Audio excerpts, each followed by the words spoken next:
কসাই চামড়া কাটার পরে ছাত্র আলেম যখন চামড়া কাটে, কসাই বলে হুজুর সরেন সরেন, হয়ে গেছে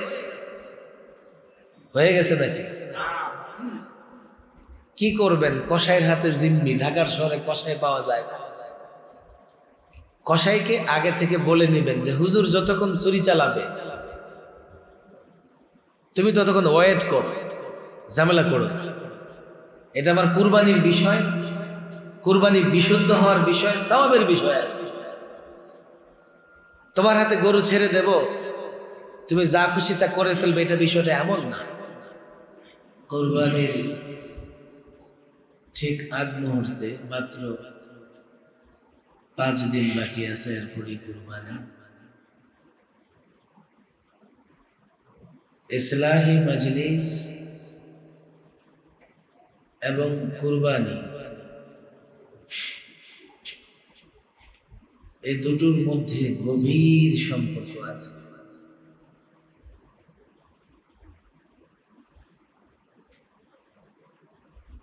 আজকাল মানুষ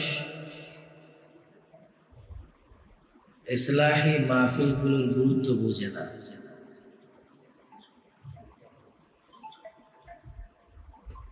আসলে প্রকৃতপক্ষে দ্বীনের গুরুত্বই মানুষ বুঝে না, বুঝার চেষ্টাও করে।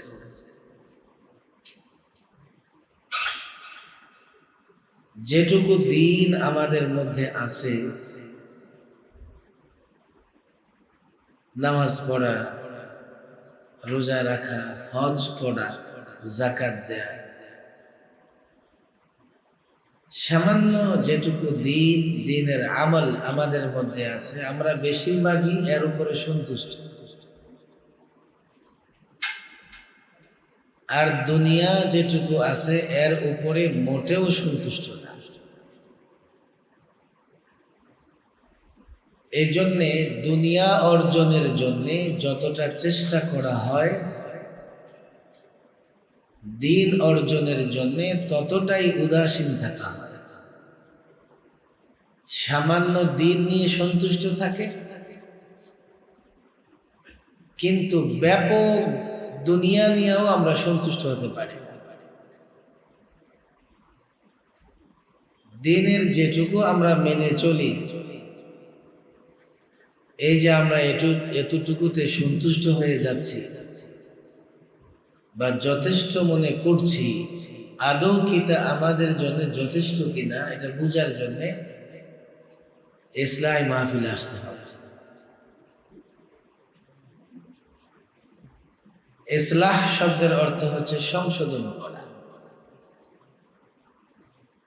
আমার চিন্তাকে সংশোধন করা,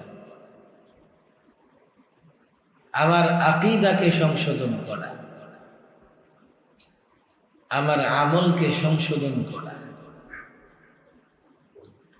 একটা হচ্ছে আমল করা, যেটুকু পারলাম যতটুকু পারলাম করা, ভুল পারলাম করা, শুদ্ধ পারলাম করতে থাকা। আরেকটা হচ্ছে আমি যা করছি এটাকে কি করে আমি বিশুদ্ধ করতে পারি, কি করে আমার এই সামান্য আমলটুকু আমি মকবুল করতে পারি, গ্রহণযোগ্য করতে পারি আল্লাহ তাবারক ওয়া তাআলার কাছে। এই ফিকির করা দুটি বিষয়। এক তো সামান্য দিন নিয়ে আমরা সন্তুষ্ট, দ্বিতীয়ত যেভাবে খুশি দিনের কিছু বিষয়ের উপর আমল করতেছি, সংশোধন করা, ভুল থেকে ফিরে আসা, এই ধরনের কোন ফিকির আজকাল সাধারণত আমাদের মাঝে দেখা যায়। এর বড় কারণ হচ্ছে আমরা এগুলো সংশোধন করার গুরুত্ব বুঝি না। মনে করি নামাজে দাঁড়াইলাম, 2 রাকাত নামাজ পড়লাম, বাস আল্লাহর নামাজ আল্লাহকে বুঝাই দিলাম, আমার দায়িত্ব শেষ। বিষয়টা এমন যেন আমি নামাজ পড়ে আল্লাহর উপকার করতেছি। নাউজুবিল্লাহ। আমি রোজা রেখে আল্লাহর উপকার করতেছি। নাউজুবিল্লাহ। বিষয়টা কি এমন? অনেক মুসল্লি নামাজ আদায় করবে, কিন্তু তার নামাজকে পুরাতন কাপড়ের মতো পোটলা বেঁধে তার চেহারায় নিক্ষেপ করা। দিনের আমলগুলোর জন্যে ইসলাম বড় জরুরি, সংশোধন করা বড় জরুরি। আর এই সংশোধন কিভাবে করব? কোন আমল আল্লাহ তাবারক ওয়া তাআলার কাছে গ্রহণযোগ্য হবে তখন যখন সে আমলটা আমি আল্লাহর জন্য করব।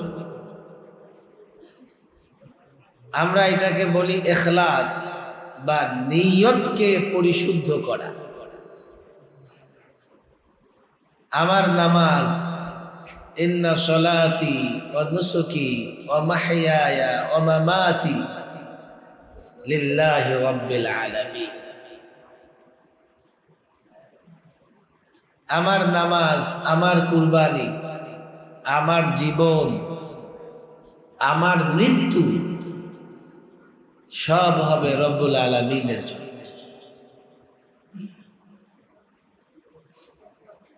দীর্ঘ আলোচনা আমি করব না, আমার পরে আরো দুজন আলোচক আছেন। যেহেতু মাসিক মাজলিস এখানে হয়, ইসলাহি জলসা এখানে হয়, আমার ধারণা কম বেশি সবাই আমরা ইসলাম সম্পর্কে জানি।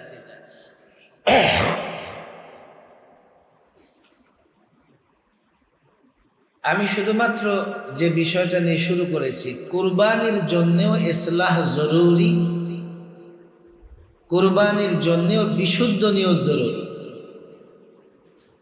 আমরা এই মাসালা সকলেই জানি। শরিকানা কুরবানি, 7 জন মিলে কুরবানি দিল, এর মধ্যে একজনের ইরাদা নিয়ত হলো গোশত খাবে, সবার কুরবানি বাতিল, নিয়তে গড়বড় আছে।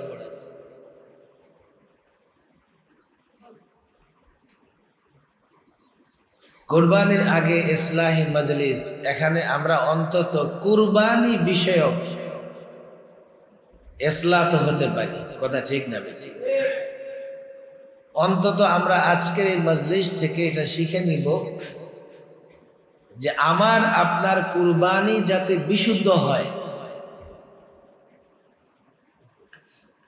বর্তমান সময়ে কুরবানি কি শুধু আমরা মুসলমানরা করি? বর্তমান সময়ে সব ধর্ম জাতি নির্বিশেষে কুরবানির আমল করে, পশু জবাই করে। কোরআনে কারিমেও এই ব্যাপারে আলোচনা করেছেন, ওয়ালিকুল্লি উম্মাতিন জাআলনা মানসাকা। সকল উম্মতকে আমি কুরবানির বিধান দিয়েছি। তাহলে হযরতে আদম আলাইহিস সালাম থেকে শুরু করে অদ্যবধি কুরবানির আমল চলে আসছে। বর্তমানেও আমরা কুরবানির নানা ধরন, নানা পদ্ধতি দেখতে পাই। আমরা একভাবে জবাই করি, এক উদ্দেশ্যে জবাই করি। আবার আমাদের পার্শ্ববর্তী দেশে ওরাও কিন্তু পশু কুরবানি করে। যদিও গরু কুরবানি করতে ওদের বাধা, অন্যান্য পশু কুরবানি ওরা দেদারসে করতে থাকে। তাদের এবং আমাদের কুরবানির সিস্টেম এবং নিয়তে আকাশ এবং জমিন পার্থক্য আছে। ইউরোপ আমেরিকাতেও কুরবানির আমল হয়। আজকাল তো পৃথিবীটা হাতের মুঠোই। কোন দেশের লোকেরা কিভাবে কুরবানি করে একটু মনোযোগ দিলে এগুলো বোঝা যায়। আমরা যে লিফটে উঠি, লিফটে উঠার মতো এক ধরনের যন্ত্র আছে, এর ভিতরে পশুটাকে ঢুকাইয়া দেয়, দিলে দুই পাশ থেকে এসে চাপ দেয়, দিয়া গলা আর দেহ বিচ্ছিন্ন করে দেয়। এমন পদ্ধতি আছে না নাই? কোথাও বা ইলেকট্রনিক শক দেয়, বিদ্যুতের সাহায্যে শর্ট দিয়ে এটাকে অজ্ঞান করে তারপরে কাটে, জবাই করে গোশত বের করে। কোথাও আবার বড় কুড়াল দিয়ে তার মাথায় আঘাত, কোথাও বা গুলি করে মাথার ভেতর। আবার নিষ্ঠুর নির্মম পশু কুরবানি জবে করার বিধানও সিস্টেম আফ্রিকাতে আছে। পশুটাকে গাছের সঙ্গে বাঁধে, এরপরে আগে এর 4টা পা কাটে। পশু যখন নিচে পড়ে যায় তখন তারে জবাই করে। নানান পদ্ধতি জবে এবং কুরবানির পৃথিবীতে প্রচলন আছে। কেউ বা দেবতাকে সন্তুষ্ট করার জন্য কুরবানি করে, কেউ বা পীরকে সন্তুষ্ট করার জন্য কুরবানি করে, কেউ বা একাধিক প্রভু বিশ্বাস করে, তো প্রত্যেক প্রভুকে সন্তুষ্ট করবার জন্য কুরবানি করে। কেউ বা সূর্যের নামে মান্যত করে, আগুনের নামে মান্যত করে কুরবানি করে। মুসলমানদের নিয়ত বিশুদ্ধ, তার আমলও সবচাইতে সুন্দর এবং যৌক্তিক।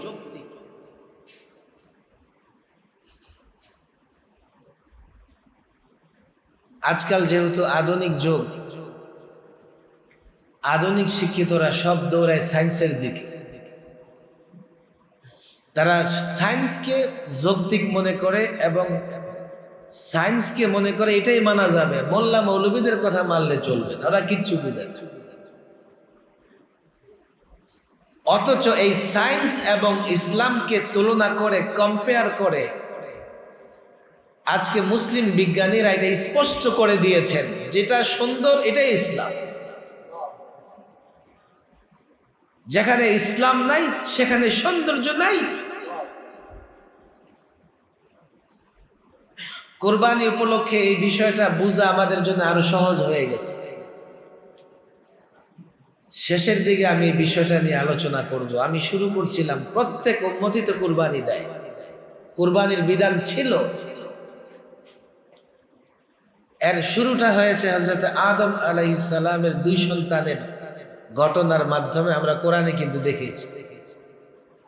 ওয়াতলু আলাইহিম নাবা আবনাই আদম বিল হক ইয কাররাবা কুরবানা ফাতুকবিলা মিন আহাদিহিমা ওয়া লাম ইউতাকাব্বাল মিনাল আখার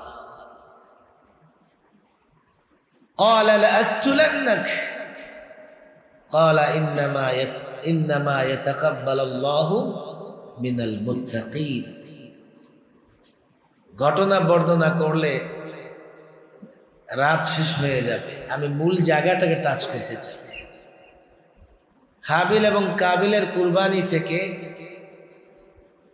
আমরা কি শিখতে পাই? দেখেন কোরআনে কারীমের বর্ণনা ভঙ্গি, বাচন ভঙ্গি, অতলু হেনবি, আপনি আলোচনা করেন, আপনি কিচ্ছা শোনান আদমের 2 সন্তানের। তারা যখন আল্লাহর নৈকট্য অর্জন করার জন্য কুরবানি পেশ করল, হাবিল একটা দম্বা লালন পালন করত, এটাকে সে কুরবানি হিসেবে পেশ করেছে। কাবিল শস্য কুরবানি হিসেবে পেশ করেছে। হাবিলের কুরবানিকে আল্লাহ কবুল করেছেন, কাবিলেরটা কবুল করেন নাই। আর এটা বোঝা তখন কেন সম্ভব ছিল? যার কুরবানি কবুল হতো আকাশ থেকে আগুন এসে তার কুরবানিকে জ্বালিয়ে দিত। হাবিলের কুরবানিকে আকাশ থেকে আগুন এসে জ্বালিয়ে দিল, কাবুলেরটা যেখানে আছে পড়ে থাকে।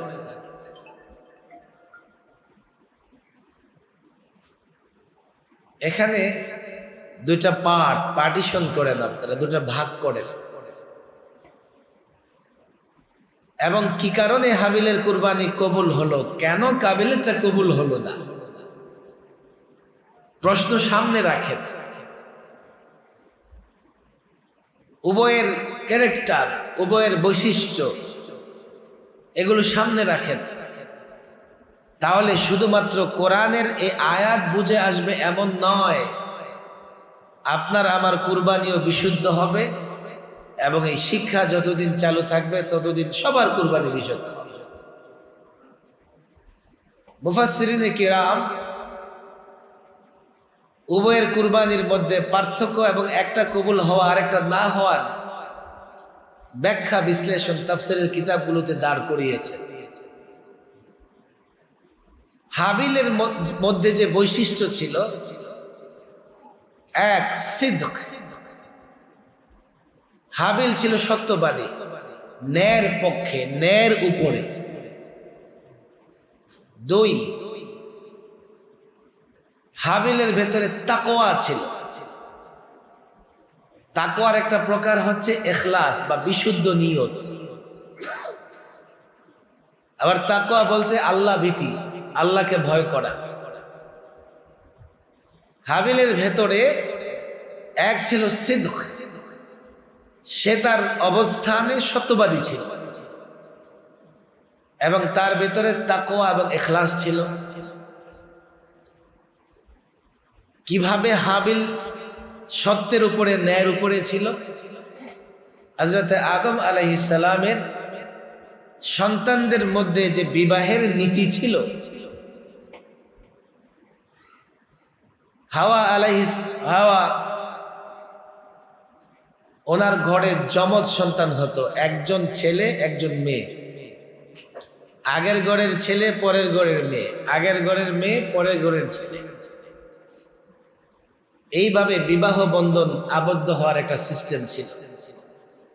তাফসীরের কিতাবে লিখেছে যে হযরতে হাওয়া আলাইহিস সালাম তিনি 20 গর্ভে 40 জন সন্তান জন্ম দিয়েছিলেন।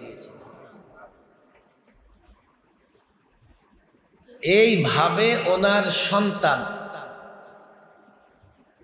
সন্তানের সন্তান, নাতি পতি বলে 40,000-এ পৌঁছে গিয়েছে।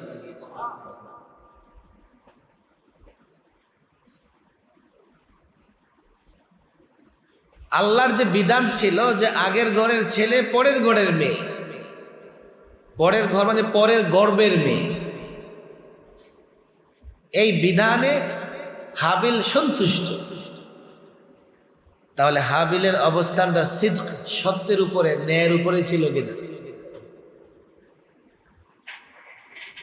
দুই, হাবিলের অন্তরে আল্লাহর ভয় ছিল, তাকওয়া ছিল, আল্লাহর সন্তুষ্টি তার উদ্দেশ্য ছিল। যার ভেতরে আল্লাহর সন্তুষ্টি উদ্দেশ্য হবে, অবশ্যই তার ভেতরে আল্লাহর ভয় থাকবে।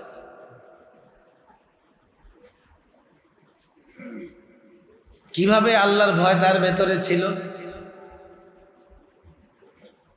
যখন হাবিলের কুরবানি কবুল হয়েছে, কাবিল কি বলে? কয়লা আকতুলান্নাত, আমি তোমার হত্যা করব।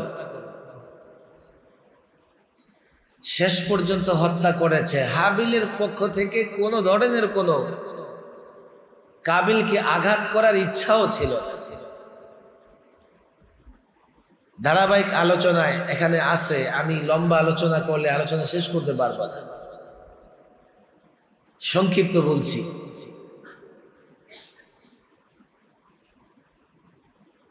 হাবিলের ধারণা ছিল কাবিল যদি আমাকে হত্যা করে তো আমার গুনার বোঝা এবং তার গুনার বোঝা উভয়টা তার কাঁধে চাপ। আর আমি যদি তাকে হত্যা করতে চাই, হত্যা করতে না পারলেও তাকে হত্যা করার এরাদা নিলে আমার গুনাহ হবে। হাদিসে আলোচনা আসছে, দুই মুমিন একজন আরেকজনকে হত্যা করেছে, উভয়টা জাহান্নামে যাবে। হত্যাকারীও জাহান্নামে যাবে, যাকে হত্যা করা হয়েছে সেও জাহান্নামে যাবে। তো প্রশ্ন হয়, হুজুর কাতেল হত্যাকারী জাহান্নামে যাবে, এ তো বুঝে আসে, কিন্তু যাকে হত্যা করা হয়েছে সে কেন জাহান্নামে যাবে? সে এই জন্যে জাহান্নামে যাবে, সেও তার ভাইকে হত্যা করতে চেয়েছিল কিন্তু পারে নাই। উভয়ে যেহেতু একজন আরেকজনকে হত্যা করতে চেয়েছে, এরাদা এবং নিয়তে উভয়ে বরাবর। একজন সক্ষম হয়েছে, আরেকজন কি হয় নাই? সক্ষম হয় নাই। হাবিল আল্লাহকে ভয় করেছে যে তুমি আমাকে হত্যা করতে চাও, হত্যা করার জন্য আমার দিকে যদি হাত সম্প্রসারণ করো, আমি কিন্তু হাত সম্প্রসারণ করব না। কাবিলের ভেতরে, কাবিলের যে বৈশিষ্ট্য ছিল, এর দুইটা বৈশিষ্ট্য মৌলিক। এক, হাসাদ, হিংসা। হাবিলের কুরবানি কবুল হলো, আমারটা কেন হলো না? হিংসার আগুনে জ্বলে পড়ে সে সিদ্ধান্ত নিল আমি কি করব, হাবিলকে হত্যা করব। এটা ছিল তার বাগাওয়াত। সে বিদ্রোহী হয়ে উঠেছিল আল্লাহর বিরুদ্ধে। এক, আল্লাহর নির্দেশ মানল না বিবাহের বেলায়। আল্লাহ তার জন্য যাকে মনোনীত করেছিল তাকে সে বিবাহ করবে না। দুই, হাবিলকে হত্যা করলো হিংসা পরায়ণ হয়ে। বাগাওয়াত, বিদ্রোহ তার ভিতরে সৃষ্টি হলো, তৈরি হলো। একদিকে হাসাদ, একদিকে বিদ্রোহ। কিয়ামত পর্যন্ত দুইটা ক্যারেক্টার পাশাপাশি দাঁড় করা। আপনি যদি হাবিলের বৈশিষ্ট্যে, হাবিলের গুণে গুণান্বিত হন, আপনার কুরবানি কবুল হবে। আর যদি কাবিলের গুণে গুণান্বিত হন, আপনার ভিতরে, আমার ভিতরে হাসাদ থাকে, বাগাওয়াত থাকে, কোনোদিন আমার আপনার কুরবানি কবুল হবে না। তাহলে বোঝা গেল কুরবানির সাথে ইসলাহি মজলিসের সম্পর্ক আছে, আছে না নাই? ইসলাহি মজলিসে কি শিক্ষা দেওয়া হয়? তাকওয়া, আল্লাহর ভয়। নিয়ত কিভাবে বিশুদ্ধ হবে, আল্লাহর মহব্বত অন্তরে কিভাবে তৈরি হবে, অন্তর থেকে হাসাদ, কিবির কিভাবে দূর হবে, এগুলোই তো ইসলাহি মজলিসের মূল বিষয়। যার অন্তর ইসলাহ না হবে, সংশোধিত না হবে, তার আমল কোনোদিন সংশোধিত হবে না। এই দুইটা বৈশিষ্ট্য আজকে ইসলাহি মজলিসের সাথে আপনারা তুলনা করে দেখেন। এই মজলিসে যদি না বসেন, ইখলাস, নিয়তের পরিশুদ্ধতা শিখবেন না, তাকওয়া শিখবেন না, হাসাদ থেকে যে নিজেকে মুক্ত রাখতে হবে এটা শিখবেন না। ফলে দেখা যাবে বাহ্যিক আমলগুলো, কুরবানি যেমনিভাবে কবুল হবে না, অন্যান্য আমল আপনি তো মনে করতেছেন আল্লাহটা আল্লাহকে বুঝাইয়া দিছে, কিন্তু প্রকৃত পক্ষে আপনার এই আমল আল্লাহর কাছে কোনো মূল্যই রাখে না। এই জন্যে মাওলানা তানভীর আহমদ সাহেবকে আমি এই মজলিসের জন্য মোবারকবাদ দিতে চাই। এক তো আমরা জুমার মসজিদে বয়ান করি, সেখানে বয়ান মানুষ অনেক ক্ষেত্রে বাধ্য হইয়া শোনে। নামাজ পড়তে আসে তো বয়ান শুনে, আবার কেউ আসে আগে, কেউ আসে একেবারে ইমাম সাহেব যখন তাকবীর দেয় আল্লাহু আকবার আল্লাহু আকবার দৌড়ে এসে শরীক হয়। কেমন যেন নিজেকে দায়বদ্ধতা থেকে মুক্ত করার জন্য মসজিদে আসে, নিজেকে পরিশুদ্ধ করার জন্য, নিজেকে আল্লাহর গোলাম বানানোর জন্য মসজিদে আসে। মহল্লায় মহল্লায় এই ধরনের ইসলাহি মজলিস হবে যেখানে মুসলমানরা নিজকে পরিশুদ্ধ করার জন্য আসবে। আর নিজকে যখন সে পরিশুদ্ধ করবে তখন বাহ্যিক আমলগুলোতে মজাও লাগবে এবং আমলগুলো আল্লাহর কাছে কবুল হবে। দ্বিতীয় বিষয় যেটা আমি আপনাদেরকে বলছিলাম, ইসলাম হচ্ছে সুন্দরের ধর্ম। যেখানে সুন্দর সেখানে ইসলাম। সুন্দর তালাশ করবেন, ইসলামের কাছে যেতে হবে। কুরবানি উপলক্ষে আমি ইসলামের সৌন্দর্য কয়েক মিনিটে আলোচনা করে বন্ধুবর মাওলানা খালেদ সাইফুল্লাহ সাহেব চলে আসছেন। রাতও কিন্তু কম হয় নাই, 10:30 বাজার কাছাকাছি। আচ্ছা, খেয়াল করে শুনেন আমার যুবক ভাইয়েরা, তোমরা খেয়াল করে শোনো। আজকে আমরা যখন ইসলামের কথা বলি তো যুবকদের পছন্দ হয় না, যে হুজুর এত পুরান মডেল আপনারা, পৃথিবী কোথায় চলে গেছে, আজকে মঙ্গল গ্রহে প্লট বিক্রি হয়, আর আপনারা আছেন 1500 বছর আগের ইসলাম নিয়ে। আজকে মানুষ বাতাসের সঙ্গে পাল্লা দিয়ে দৌড়াইতেছে, আর আপনারা আছেন খানকা মসজিদ নিয়ে বসে বসে জিকির করো, আল্লাহ আল্লাহ বল। যুবকরা যদি একটু চিন্তা করে, মুসলমানরা যদি একটু চিন্তা করে, তারা বুঝবে যে 1500 বছর আগে রাসূলুল্লাহ সাল্লাল্লাহু আলাইহি ওয়াসাল্লাম জীবনের প্রত্যেকটা ক্ষেত্রে যে দিক নির্দেশনা আমাদেরকে দিয়ে গেছেন, এগুলো শুধুমাত্র বিজ্ঞানের এই যুগে সুন্দর এবং যৌক্তিক না, কিয়ামত পর্যন্ত বিজ্ঞান যতই উৎকর্ষ সাধন করুক না কেন, ইসলাম সুন্দর থাকবে, ইসলাম যৌক্তিক থাকবে, ইসলামের মোকাবেলায় বিজ্ঞান টিকে থাকতে পারবে। এই মজলিসে কেউ ডাক্তার, ইঞ্জিনিয়ার থাকলে, উচ্চ শিক্ষিত থাকলে আপনারা আমার কথা খেয়াল করবেন। আমি জবাইয়ের পদ্ধতি নিয়ে বিভিন্ন জাতি, বিভিন্ন গোষ্ঠীর আলোচনা করেছি। আমরা কিভাবে জবাই করি? হাত পা বেঁধে পশুটাকে ক্যাবলামুখী করে শোয়াই, ছুরিটাকে ধারালো করি, এরপরে পশুর গলায় ছুরি চালাই।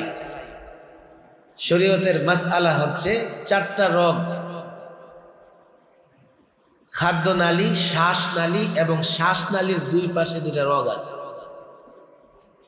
এই 4টার মধ্য থেকে কমপক্ষে কয়টা কাটতে হবে? বলেন কয়টা? কসাই চামড়া কাটার পরে ছাত্র আলেম যখন চামড়া কাটে, কসাই বলে হুজুর সরেন সরেন, হয়ে গেছে। হয়ে গেছে নাকি? কি করবেন? কসাইয়ের হাতে জিম্মি, ঢাকার শহরে কসাই পাওয়া যায় না। কসাইকে আগে থেকে বলে নিবেন যে হুজুর যতক্ষণ ছুরি চালাবে তুমি ততক্ষণ ওয়েট করো, ঝামেলা করো। এটা আমার কুরবানির বিষয়, কুরবানি বিশুদ্ধ হওয়ার বিষয়, সওয়াবের বিষয় আছে। তোমার হাতে গরু ছেড়ে দেব, তুমি যা খুশি তা করে ফেলবে, এটা বিষয়টা এমন না। এটা একটা সুন্নত পদ্ধতি আছে, তাকে বুঝাইতে হবে আগে। রগ কাটলেন, গরু জবাই হয়ে গেল, রক্ত বের হয়ে আসতেছে গলা দিয়ে। কসাইদের বলা হবে ভাই দ্রুত পায়ের গিট, তারপরে গলার রশিটা কেটে দাও, যাতে গরুটা সহজে মুভ করতে পারে, নড়াচড়া করতে পারে। জবাইয়ের পরে তা গরুর বডিতে কিন্তু কম্পন তৈরি হয়, রক্তগুলো খুব স্পিডে বের হতে থাকে। চিকিৎসা বিজ্ঞান বা ডাক্তারদের পরিভাষায় আমরা 4টা রগ কাটার পরেও গরুটা কিন্তু বিলকুল ইন্তেকাল করেছে, মরে গেছে এমন না। তার মস্তিষ্ক এবং তার দেহের সাথে স্পাইনাল কর্ড এর মাধ্যমে একটা সংযোগ থাকে। এই সংযোগ থাকার ফলে তার দেহের ভেতরে এক ধরনের গতি সঞ্চালিত হয়, আর সে হাত পা ছুটতে থাকে। এর ফলে গোটা বডিতে যে প্রবাহিত রক্ত আছে, এই রক্তগুলো গলা দিয়ে বের হতে থাকে। খেয়াল করবেন, না হলে কিন্তু বুঝবেন না। এই যে প্রবাহিত রক্ত হালাল না হারাম? বলেন হালাল না হারাম? বলে হুজুর হারাম, সমস্যা কি? সমস্যা আছে। শরীয়ত যেটা হারাম করেছে এমনিতেই হারাম করে। এই হারামের পেছনে কমপক্ষে 3 ধরনের ক্ষতি আছে। এক, যেটা হারাম সেখানে আর্থিক ক্ষতি হবে, কিন্তু কোনো ফায়দা হবে না। 2, যেটা হারাম সেখানে শারীরিক ক্ষতি আছে। 3, যেটা হারাম সেটা নাপাক। প্রবাহিত রক্ত, এই রক্ত যদি কেউ পান করে তো তার ডাইজেস্ট পাওয়ার, হজম শক্তি নষ্ট হয়ে যাবে। 2, রক্ত নাপাক, কাপড়ে লাগলে কাপড় নাপাক হয়ে যাবে। 3, এই রক্তের মধ্যে কোনো ফায়দা নাই, অপকারিতা আছে। এই রক্তগুলো যখন আপনি সুন্নত পন্থায় জবাই করলেন, তো গলা দিয়া এই রক্তগুলো সব রক্ত বের হয়ে আসবে। যদি দেহকে, বডিকে মাথা থেকে বিচ্ছিন্ন করে দেওয়া হয়, খেয়াল করবেন, তখন এই স্পাইনাল কর্ডের মাধ্যমে মস্তিষ্ক এবং বডির সাথে কোনো সংযোগ থাকে না। ওই বডিতে কোনো কম্পন তৈরি হয় না, কোনো গতি তৈরি হয় না। ফলে দেহের ভেতর থেকে, চামড়ার ভেতর থেকে রক্তগুলো বের হয়ে আসে না। এই রক্তগুলো গোশতের সঙ্গে থেকে যায়। যখন আপনি গোশত কাটলেন, এই গোশতের মধ্যে রক্তের একটা ছাপ থাকে। সায়েন্স বলে, এটা আমি না, আমার গবেষণা না, সায়েন্স গবেষণা করে দেখিয়ে দিয়েছে এই গোশত দীর্ঘ সময় ভালো থাকবে না। এক ধরনের গন্ধ তৈরি হবে, ফ্রিজে রাখলেও লম্বা সময় এই গোশতের মান ঠিক থাকবে না। সুন্নত পদ্ধতিতে জবাই হবার পরে গোশতের মান এতটাই ঠিক থাকবে আপনি কল্পনাও করতে পারবেন না। ডাক্তারি গবেষণা, আমার কথা। তাহলে আপনি দেখেন, যেখানে ইসলাম সেখানে সুন্দর, সেখানে উপকার। 1000 এক্সাম্পল আমি আপনাদেরকে দিতে পারবো। ইসলামের প্রত্যেকটা বিষয় যৌক্তিক এবং সায়েন্স যদি গবেষণা করতে করতে সঠিক জায়গায় পৌঁছতে পারে, তাকে ইসলামের কাছে আসতে হবে। আর সায়েন্স গবেষণা করতে করতে যদি বিপদগামী হয়ে যায়, কোনোদিন সে ইসলামের কাছে আসতে পারবে না, কেননা সে সঠিক জায়গায় পৌঁছতে পারে না। 1500 বছর আগে রাসূলুল্লাহ সাল্লাল্লাহু আলাইহি সাল্লামের এই বিধানগুলো, সুন্নাহগুলো কিয়ামত পর্যন্ত কেউ সায়েন্স বুঝুক আর না বুঝুক। আজকে তো বিজ্ঞান, ডাক্তার কত কিছু বলতেছে। মুসলমানরা ঘুমাইতে গেলে কোন কাঁধে ঘুমায়? বলেন, কোন কাঁধে ঘুমায়? এখন ডাক্তাররা বলে দেয় যার পেটে খুব গ্যাসের প্রবলেম হয়। শুধু মুসলমান রোগীদের এমন নয়, পশ্চিমারা ইহুদি নাসারা রোগীদেরকে বলে দেয় মুসলমানদের মতো ঘুমাও। মুসলমানরা মেসওয়াক করে কি করে না? ডক্টর মাহমুদ চুগতাই সুন্নত এবং সায়েন্সের উপরে বিশাল গ্রন্থ লিখে ফেলেছে। সেখানে সব ইউরোপ আমেরিকান ডাক্তারদের গবেষণা তিনি সেখানে সংকলন করেছেন। ইউরোপ আমেরিকার ডাক্তার মুসলমান না, কিন্তু রুগীরে বলে দেয় দাঁতের সমস্যা দূর হয় না, ওই যে মুসলমানদের মতো বাজার থেকে মেসওয়াক কিনে মেসওয়াক করো, দাঁত ঠিক হয়ে যাবে। ইদানিং পত্র পত্রিকায় লেখালেখি হয়েছে, আমি কয়েক বছর ধরে দেখতেছি। একটা সময় মুসলমানরা রোজা রাখতো, এখন শুধু মুসলমানরা না, ইহুদি নাসারারা মুসলমানদের মতো রোজা রাখা শুরু করে দিয়েছে। আর একজন কি যে বলে কিটো ডায়েট, ডাক্তার জাহাঙ্গীর একজন আছে না, ডাক্তার জাহাঙ্গীর একজন আছে। 6 মাস আগে দেখা হয়েছে, তো দেখতে তো মনে হয় যে একেবারে মোটা তাজা, চাইলে কুরবানি দেওয়া যাবে। 6 মাস পরে পুরো স্লিম। ব্যাপারটাকে কিটো ডায়েট করতেছে। কিটো ডায়েট মানে খাবার কম খাও, খাবার যত কম খাবে তোমার স্বাস্থ্য তত ভালো থাকবে, স্লিম থাকবে। 1500 বছর আগে রাসূলুল্লাহ খাবারের নিয়ম বলে দিয়েছেন কিনা?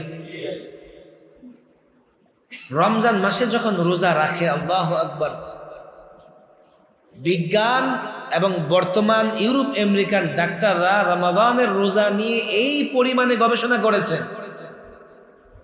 শুধু রমজানের রোজা নিয়ে আলোচনা করলে ফজর হয়ে যাবে, শেষ হবে না।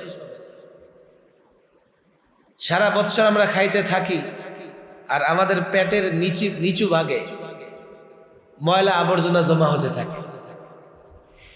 খাও, সকালে খাও, দুপুরে খাও, বিকালে খাও। রমজান মাসে আপনি ওই সাহরির সময় খাইলেন, আবার খাবেন কখন? ইফতারির সময়। কি হয়? 8 ঘন্টার মধ্যে আপনি যা সেহরি খেয়েছেন শেষ, কিন্তু পেটের মেশিন তো স্টার্ট দেওয়া আছে। পেটে যে ডাইজেস্ট পাওয়ার, হজম যে করে, সে কিন্তু চালু আছে। আপনার পেটে খাবার নাই, সে দেখবে ওই পেটের নিচের দিকে কিছু ময়লা আবর্জনা জমা আছে দীর্ঘদিন ধরে, এগুলোকে নিঃশেষ করে পুরা মেদা, পেট, পাকস্থলীকে পরিষ্কার করে ফেলে। 1 দিন, 2 দিন, 3 দিন, 1 মাস যখন এর উপরে আমল চলতে থাকবে, আল্লাহু আকবার, এই ব্যক্তিটা এতটাই সুস্থ হবে, হাজারো কোটি টাকা খরচ করে সে সুস্থ হতে পারবে না। ভাই, নামাজ আমরা পড়ি, আজকাল নামাজ নিয়ে পশ্চিমা বিজ্ঞানীরা এই পরিমাণে গবেষণা করেছে, এখানে অনেক মুরব্বীরা আছেন। একটা গবেষণা আমি উল্লেখ করি, নামাজ আমরা রুকু দেই, সুন্নত হচ্ছে গর্দান এবং কোমরকে কি রাখতে হবে, কেন জানেন? বিজ্ঞান গবেষণা করে দেখিয়েছে মানুষ যদি লম্বা সময় বসে থাকে তো তার পিঠের মেরুদণ্ডের হাড়ের ভেতরে এক ধরনের পদার্থ আছে যা নিচের দিকে জমা হয়ে যায়। এই জন্য আমরা লম্বা সময় বসে থাকলে উঠতে গেলে মাজা ধরে যায়, মাজা ব্যথা করে। বিশ্বাস না হলে ডাক্তারে জিজ্ঞেস করবেন, তো ডাক্তাররা বলে যে মুভ চলাচল করবেন, হাঁটবেন, সকাল বিকাল দৌড়াবেন, তাহলে আপনার কি থাকবে, মেরুদণ্ড ঠিক থাকবে, মাজাও ঠিক থাকবে, আপনি কুজু হবেন না, বাঁকা জোকা হবেন না। একজন মুসল্লি যখন নামাজে দাঁড়ায়, নামাজে দাঁড়ানোর পরে যখন রুকুতে যায়, ওই মেরুদণ্ডের হাড়ের ভেতরের পদার্থগুলো এইভাবে পারতের মতো মুভ করতে থাকে, নড়াচড়া করতে থাকে। আবার যখন সেজদায় যায় এগুলোর চাপটা পড়ে মাথার উপরে, সেজদা থেকে উঠলে এগুলোর চাপ পড়ে কোথায়, আবার নিচের দিকে। সুন্নত মোতাবেক 5 ওয়াক্ত নামাজ যদি কেউ আদায় করে 70-80 বৎসরেও সে মাজার রোগে ব্যাক পেনে ভুগবে না, আল্লাহ থেকে হেফাজত করবে। মূল জায়গায় আমি এখনো বুঝতে পারি নাই। ইউরোপিয়ান ডাক্তাররা গবেষণা করে দেখছে, আরে নামাজ দেখি সবচাইতে বড় ব্যায়াম। আমরা যদিও নামাজ পড়ি কার জন্যে, ওরা এটা মনে করে সবচেয়ে বড় ব্যায়াম। কেন? 70-80 বছরের রুগী আসছে আমার কাছে, তার নানামুখী প্রবলেম। এক ডায়াবেটিসের ডাক্তার বলে দৌড়াও। আবার তার হচ্ছে হাঁটুতে সমস্যা, হাঁটুর ডাক্তার বলে চেয়ারে বসা ছাড়া আপনি না রুকু সেজদা করেও নামাজ পড়তে পারবেন। এই লোকটা দৌড়াবে কেমনে? না দৌড়ে ডায়াবেটিস বাড়বে। আর যদি ডায়াবেটিসে দৌড়াইতে চায় তো হাঁটুর এই অবস্থা হবে যে প্যারালাইজড হয়ে পঙ্গু হয়ে যাবে। শেষ বয়সে সবচাইতে হালকা ব্যায়াম যদি কোনোটা থেকে থাকে পৃথিবীতে, ডাক্তাররা বলে যে নামাজ হচ্ছে সবচাইতে হালকা ব্যায়াম, যার মাধ্যমে শেষ বয়সেও হাঁটুর রোগ আর ডায়াবেটিস যত রোগ আছে, অসুখ বিসুখ আছে, নামাজ সুন্নত মোতাবেক পড়লে সে সমস্ত অসুখ বিসুখ থেকে মুক্ত থাকতে পারবে।